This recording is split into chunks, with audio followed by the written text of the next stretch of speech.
SMAK Negeri Samosir. Kali ini perkenalkan, nama Ibu Rini Hasinaga. Saya mengampu bidang studi seni budaya.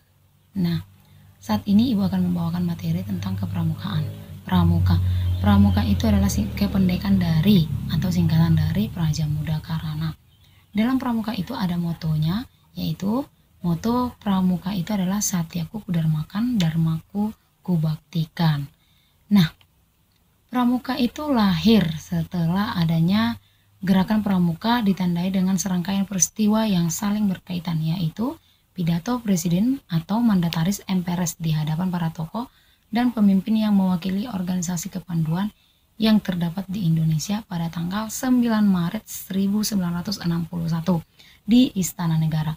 Peristiwa ini kemudian disebut sebagai Hari Tunas Gerakan Pramuka.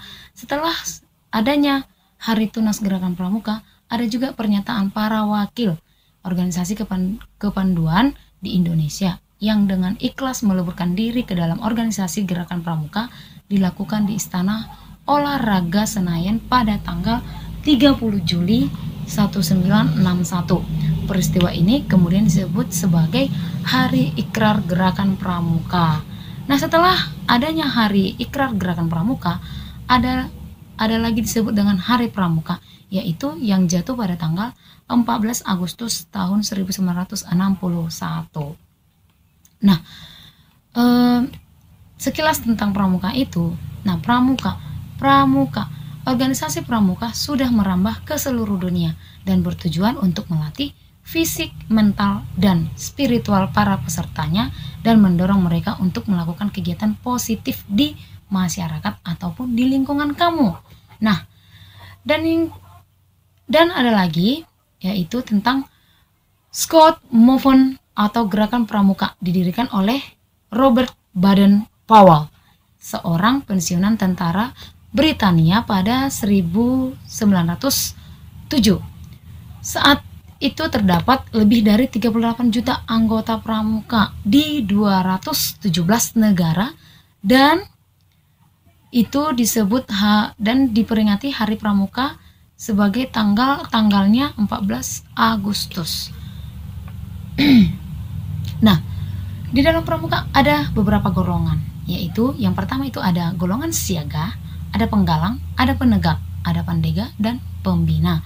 Di siaga itu berumur mulai dari 7 sampai 10 tahun, sedangkan di penggalang berusia 11 tahun sampai 15 tahun.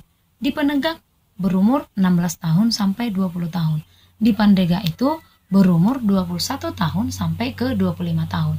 Nah, sedangkan di pembina, mungkin adik-adik sudah tahu, pembina itu berarti berada di atas 25 tahun ke atas atau bisa disebut orang dewasa yang bisa memimpin pramuka. Nah, sifat kepramukaan. Bagaimana adik-adik di SMP mungkin sudah pernah mengikuti pramuka dan sudah pernah bergabung. Nah, kalau di SMA sekarang ini, di SMA apalagi di SMAK Negeri Samosir, kamu diwajibkan masuk sebagai anggota pramuka. Nah, sifat kepramukaan itu ada dua, yaitu yang pertama itu nasional. Nah, yang kedua itu adalah internasional. Nah, fungsi dan tujuan kepramukaan, adik-adik pasti tahu dong, apa itu fungsi dan tujuan kepramukaan. Mungkin di SMP, adik-adik sekalian sudah pernah belajar, ya kan? Nah, fungsi dan tujuan kepramukaannya. Kegiatan menarik bagi anak atau pemuda. Yang kedua itu ada pengabdian bagi orang dewasa. Yang ketiga, alat bagi masyarakat dan organisasi. Dan tujuannya menjadi manusia yang berkepribadian dan berwatak luhur, serta tinggi mental, moral, budi pekerti, dan kuat keyakinan beragamanya. Dan berikutnya, tinggi kecerdasan dan keterampilannya. Dan juga pastinya kalau kamu tinggi kecerdasan, tinggi keterampilan, pastinya kamu akan kuat fisiknya juga, pastinya sehat, ya. Nah, sasaran yang kalau kamu bergabung di pramuka itu, sasaran yang kamu dapatkan di pramuka itu apa? Nah, yang pertama itu kamu harus bisa. Yang pertama, kamu harus kuat agamanya, kuat keagamaanmu. Apapun itu agamamu, mau kamu Muslim, Buddha, Hindu, Kristen, Protestan, ataupun itu Katolik, kamu harus tetap pada agamamu, sudah, dan kuat dengan agamamu yang kamu percayai. Yang kedua, tingginya mental dan moralmu serta berjiwa Pancasila. Nah, sebagai warga Indonesia yang baik, kamu itu harus berjiwa Pancasila. Adik-adik sekalian pasti tahu kan isi dari 5 sila? Oke, nah selanjutnya kamu harus punya kesadaran nasional. Kesadaran nasional dan peka terhadap lingkunganmu. Bagaimana? Di lingkunganmu kamu juga harus peka. Nah, yang berikutnya, kamu itu harus cerdas. Seperti yang saya ucapkan tadi, kamu cerdas, segar, dan kuat jasmaninya, berpengetahuan yang luas, baik di dalam maupun di luar, dan berpengalaman banyak, berjiwa kepemimpinan dan patriot, sehat. Yang terakhir selalu itu harus sehat. Oke? Nah, keterampilanmu di pramuka bagaimana? Apa yang harus kamu terampilkan di dalam pramuka?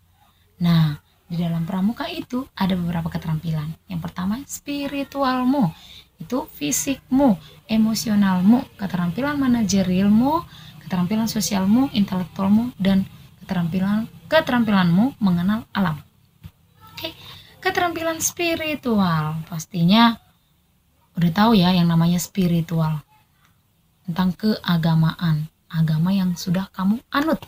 Nah, terus ada keterampilan emosional. Apa itu keterampilan emosional? Yang pertama, kamu harus cermat dalam menghadapi masalah.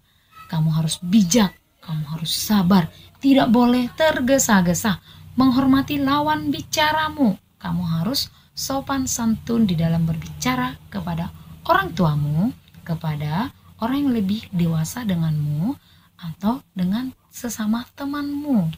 Oke, itulah untuk keterampilan emosional. Nah, keterampilan manajerial. Apa itu keterampilan manajerial? Yaitu keterampilan merencanakan dan mengelola kegiatan sehingga mencapai kesuksesan.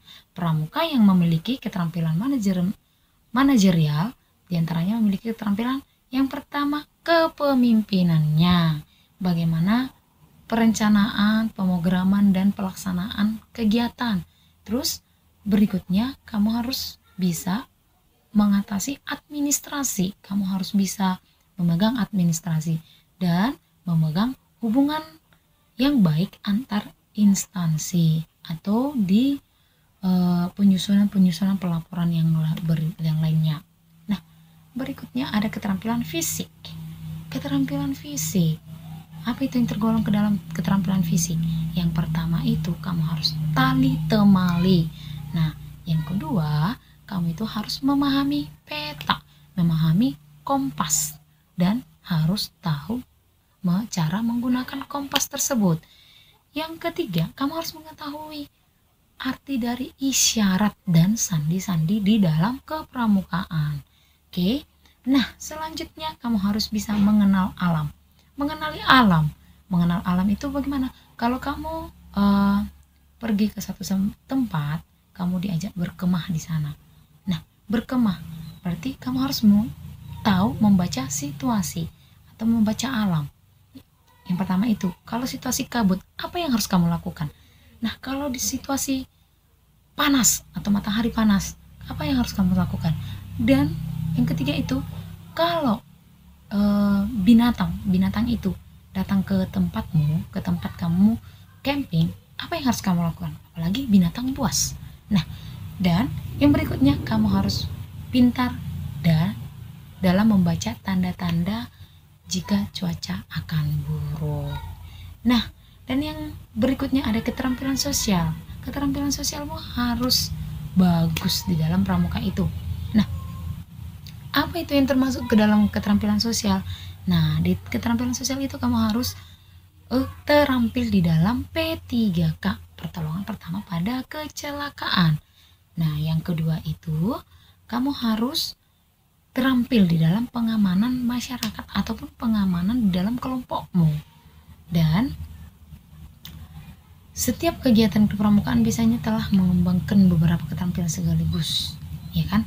Jadi di kepramukaan itu jika kamu pergi melakukan camping di daerah manapun itu, jiwa sosial kamu itu harus bagus. Apalagi harus menghormati masyarakat yang kamu kunjungi. Nah, berikutnya ada keterampilan intelektual.